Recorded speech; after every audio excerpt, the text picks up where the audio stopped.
Introduction: understanding JavaScript arrays and their methods is crucial for web developers. The filter method creates a new array from an existing one containing elements that satisfy a specific condition. The filter method does not mutate the original array. How does the JavaScript array filter method work?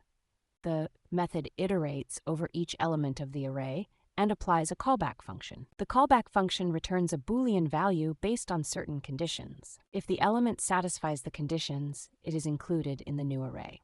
Example, using the filter method to create an array of even numbers. Understanding the callback function. The callback function in the filter method can accept up to 3 parameters: element, index, and array. Example, using all 3 parameters in the filter method. Tips, tricks, and common pitfalls. The filter method does not mutate the original array. Store the results in a new variable.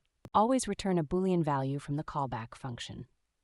The filter method ignores empty array slots. The filter method creates a new array with elements that pass the test. Conclusion: the filter method is a useful tool to create a new array that satisfies a condition from an existing array. It's important to practice and experiment with different scenarios to master this method.